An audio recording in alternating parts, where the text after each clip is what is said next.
Hi there, my name is Dr. Jessica Collins. I'm one of the Associate Trauma Trainers here at Epion Training and Consultancy. And today I'm going to be describing the three systems model to help us understand how our emotion regulation systems work and how this is relevant in terms of our understanding of people who've experienced trauma.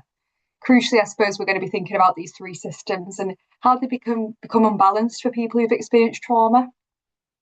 So this is a model developed by Professor Paul Gilbert, who has developed an approach called compassion-focused therapy, and this model links to that approach. You might hear this model named the three systems model. Sometimes it's called the three circles model or the model of the systems of emotional regulation. They're all referring to the same thing. And while this is based on compassion-focused therapy, we're not going to be thinking about therapeutic techniques today, but our aim is to use this three systems model to deepen our understanding of the impact of trauma on individuals and support us to take a trauma-informed lens in the work that we do with the people that we work with. So on screen, you can see a diagram of the three systems model. The model suggests that we have these three core emotion regulation systems that evolved in us to help us survive and to connect with others. So all these systems are really useful for us, and certainly this model isn't about kind of demonizing any of these systems. They're all absolutely imperative for us. But our life experiences, especially traumatic life experiences, can radically alter how these systems develop and how they interact with each other in terms of our emotion regulation. So the three systems are the threat or the fear system, which you can see in red on the diagram there. This system is for detecting danger and protecting us from danger and protecting others from danger as well. The drive system is the system in blue, which is the system that is for doing, pursuing and achieving. And the soothing system that you can see in green focuses on affiliation and connection with others and a sense of safety in terms of our psychological and emotional safety. So we're going to look at each of these three systems in more detail to understand how they work individually and how they work together. So the first system, the threat system, has been fine-tuned over thousands of years of evolution. All of these systems are considered to be part of our evolutionary makeup, I suppose, but particularly the fear system has been fine-tuned to help us survive in terms of evolutionary underpinnings. And it operates like our brains and body's security alarm. So this system is all about detecting threat and protecting us from threat. And it operates very much on a better safe than sorry principle. So our threat system would much rather be overactive and noticing lots of potential threats, and kind of getting that wrong sometimes, but making sure that we're better safe than sorry, rather than kind of being a little bit lax and potentially leaving us vulnerable to threats. And those of us who are familiar with the neurobiological model of the brain will recognize this to be linked to our amygdala, amongst some other brain regions, but it's very much linked to that amygdala function that we know in terms of the neurobiology of the brain. And this system notices threats. So that could be physical threats with our environment, but it also can be like emotional and interpersonal threats. So feelings like feeling rejected or abandoned by others, or severe criticism and chastisement and isolation from the group, these sorts of things. And in response to that, it mobilizes a safety or a survival response in order to increase our chance of survival in terms of the threat in front of us. And these responses are enacted by the nervous system flooding our body with stress hormones, so cortisol and adrenaline, which activate our survival responses. So the fight, flight, flee, freeze, flop, and form responses, they're a bit of a mouthful, to keep us alive and to help us survive. And this system is as valid today as it was many thousands of years ago. It's very effective at what it does. It helps us to survive. That's how it's evolved within us. And it's very much for fast reaction, kind of innate automatic responses to help us to survive, rather than any sort of rational thinking. So this system doesn't use kind of clever rational thinking or like decision making, weighing up pros and cons and projecting into the future or any of those sorts of skills. It just very much acts on an automated response to help us to survive. It does so by promoting various emotions such as anger, anxiety, fear, panic, disgust, and all of these emotions can then they'll initiate some sort of behavior. So they might activate us to do something or inhibit us from doing something any behaviour that will move us towards safety and away from danger. So I suppose an example of that might be if I were to drink a glass of milk, and as I went to take a drink, I could smell that it smelled off or it tasted, kind of sour, and the texture wasn't as we would expect it to be. Before I'd even realised, my body would notice that and immediately spit the milk out to keep me safe from the threat of the off milk. And due to the importance of this system for our immediate survival, this zone is the most dominant of the three because our body is always going to prioritize our immediate survival over all of the other important functions that it has too. The next system is the drive system. So this is a motivational system that has roots in our evolution to drive us towards the things that we need and the things that we want in order to prosper. So it alerts us to opportunities for pursuing resources that we need, like food, shelter, warmth, all those things that we very much need, our basic needs to survive. But also pushes us towards our goals, like things that we want to do in terms of productivity and achievement. So in the modern age, it might be things like qualifications and study that we want to do. It might be fitness goals at the gym, all these things that we don't need to survive, but we want to do to thrive. So this system helps us focus on our goals and maintain our attention and our motivation towards achieving our goals and the things that we need. So it'll promote feelings of kind of drive, want, desire, achievement, and need. And it does this by making us seek out rewards and excitement. So, you're kind of seeking out that great feeling that you have when you've achieved a goal at the gym or in terms of your studies or anything in your life where you have a goal and then you feel that pleasure and that excitement when you achieve it. That's all kind of regulated by our drive system.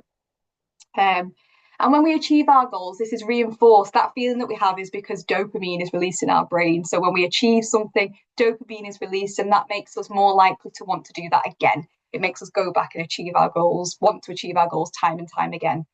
And when the drive system is balanced with the other two systems, it helps us to attain those important life goals that are really important for us as humans. And finally, we have the soothing system. So unlike the threat and drive systems, which activate us in some way, the soothing system is different. It's associated with affiliation and promoting bonding.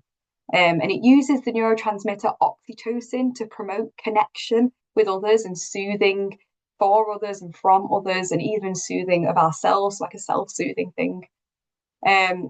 Activation of the soothing system is associated with feelings of safety, contentment, protection, and love, where we can be soothed by and connect with others. And of course, we're biologically wired to seek connection with others, as we're social creatures. So not only is it that we're born as little babies who are very much reliant on our caregivers, and we very much need to connect with caregivers in order to get our basic needs met and to survive, but also as adults, we are social creatures. We know that we evolved within as social creatures, and we do our best to survive and thrive within the social context. So that's part of why the soothing system is so important for us. We need to be able to connect with others. And our development of the soothing system within us is linked with our experiences of giving and receiving affection and care from others in our early life. So obviously we begin by receiving affection and care from our caregivers, and as we grow, we learn to share and connect with friends and other peers as we move into our later childhood and early adult life. And from our experiences of being soothed by others, we also start to develop an inner soothing, like that inner compassionate, caring voice, which we can use to soothe ourselves and regulate our emotions when we aren't around others in the immediate instance.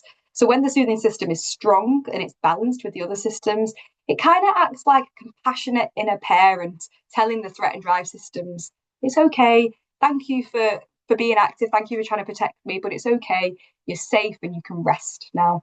So the soothing system is very much linked with connecting with others. And when we connect with others and we're not under threat or in drive, we're able to rest and digest and recuperate. So of course, the soothing system is less important for immediate survival, in comparison to the threat system that's making us avoid threats to our safety, or the drive system that's making us achieve food and shelter that we need to be safe. So it's less important, it's less immediate in that way. Which is why it can often be very quickly deprioritized to favour the threat and drive systems, But we know that the soothing system is absolutely essential for our longer term survival because it allows us to rest and digest. It allows us to reset, connect with our social group, to feel valued and loved by others. And of course, our nervous system would be totally exhausted and depleted if it were only ever fighting, driving, and pursuing. And often, in somebody who hasn't experienced trauma, who has balanced systems, their soothing system will naturally operate when there are no threats to defend against and there's no goals that must be pursued. So for those people, for example, they get home from a day at work, they've done all the tasks that they need to do for the day, and quite naturally they'll enter into soothing system to rest and digest and connect with friends or family. And I suppose within these systems, we're aiming for a balance across all the three systems because they're all required for us to survive and thrive. But we know that people who've experienced trauma can experience an imbalance in those three systems. So research indicates that, unsurprisingly, the soothing system is hugely affected by childhood trauma. So, as I said, we learn how to connect with others and seek comfort from caregivers and to soothe and regulate ourselves. We learn all those things through positive interactions with caregivers in our early life. So if we consider those who access our services, who grow up in threat-based environments with exposure to abuse and adversity, those who experience abuse and neglect from caregivers, they've had less opportunity to develop secure attachments and to have these positive, safe, soothing interactions with the caregivers around them, which means that they tend to have an underdeveloped soothing system. And as a result, these people have to manage their world through their threat and drive systems. So they still have to operate just like everybody else, but they don't have that soothing system there to support them in that. So they have to operate entirely within their threat and drive systems. So, for example, we might see someone who has a highly active threat system, who's, earlier in their life, their nervous system was continually flooded with cortisol and adrenaline, leading to a highly sensitive threat system.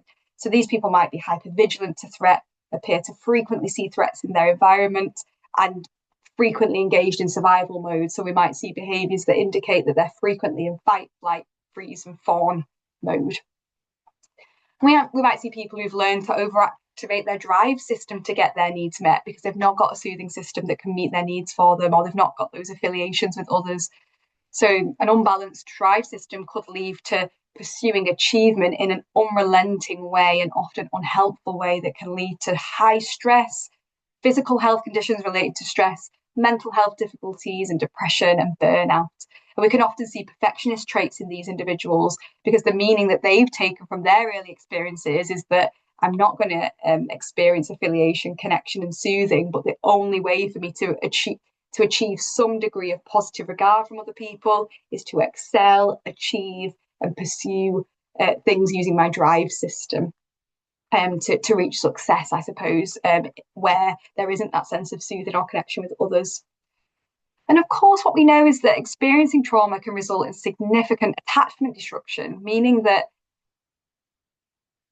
in future, when people try and seek connections, they find being in the green zone and trying to connect and affiliate with others to be really triggering and to feel really unsafe. So we have this paradox or this vicious cycle that people can get stuck in, that while we know that healing takes place in the green zone, in the soothing zone, and in relationships, it can feel like a really unsafe place to be for people who haven't experienced those positive relationships previously.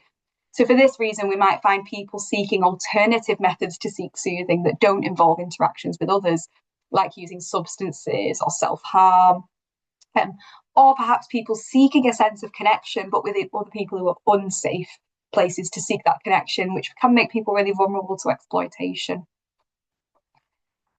But now we're going to use this slide to consider sort of 3 case examples of how we might see these systems operating in the people that we work with. Let's pretend that all 3 of these people, Alan, Barry, and Claire, are all at work, and all 3 of them receive a challenging task to do at work with a tight deadline. So on the left, we have Alan, who has balanced emotion regulation systems owed to his positive early life experiences. So his systems are relatively balanced. So when he receives this challenging task at work with quite a tight deadline, initially his threat system might be activated, because in our modern world, our work tasks can be perceived as threats, and cortisol can be activated by challenging work tasks. However, he's able to use his soothing system to seek support from his colleagues who reassure him that he can manage this task, and they offer him a hand with some other bits of his work that kind of lighten the load for him. And that makes him feel really cared for, really valued by others, and trusted by people around him. Then, to try and get the job done, he activates his drive system. He creates a manageable schedule to achieve the task by the deadline. When he's completed his task, he feels good about it. He celebrates his achievement with his friends, and he uses his soothing system to take a well-earned rest day to recover from his hard work. And he's able to feel proud of his hard work and pat himself on the back for trying hard, even when it felt challenging at times. And even if he made a few mistakes here and there, he worked really hard and he did a really good job. So here we can see Alan's systems in balance. So the systems have detected that threat. He's used soothing to help temper his threat system, and he's used his drive system in order to achieve his goals. And at the end of this challenging task, use his soothing system to recover and recuperate from this challenging work he's had to do. In the middle, we have Barry. So Barry has an underdeveloped soothing system due to growing up in a critically and emotionally cold household where he didn't learn skills of affiliation and connection and soothing. Instead, he's learned to operate entirely within his threat and drive systems. So when Barry receives this work-based task, his threat system kicks in as well. But he doesn't just feel a little bit worried, he feels extremely anxious about the task. So he notices anxiety all over his body. He's got this tight chest, his heart's racing, his body gets tense, and his mind begins to race with catastrophic thoughts like, if I mess this up, they're going to think I'm useless, I'm going to lose my job. He can't sleep because he's worrying so much about this task. And because his soothing system is underactive, he has to use his drive and threat systems to find a coping mechanism to manage this task. So his drive system goes into overdrive and he works relentlessly to try and get the job done. He cancels plans with friends, he skips meals, stays up late, working obsessively to try and get the task done. So you can see there he's missing those opportunities for soothing and affiliation from others because he's cancelling all that with his friends or cancelling all of his basic needs and just working on the task. And the more he burns himself out, the less capacity he has to do the best quality work that he can do. So he starts to make mistakes or struggles to focus on his work. So internally, he starts to chastise himself, and he's trying to use that as a means of motivation, telling himself, stop making silly mistakes, don't be weak, don't quit, just get the job done. And he feels temporarily relieved when he sees a little bit of progress that he's made, but this is only brief temporary relief because the cycle restarts again every time a new email comes in or a new challenge they reach. The cycle goes back into his threat-based drive. And his manager praises him for being such a hard worker, working all hours God sent to get this job done. And again, this praise temporarily motivates him and it makes him want to keep working harder and harder to get that praise.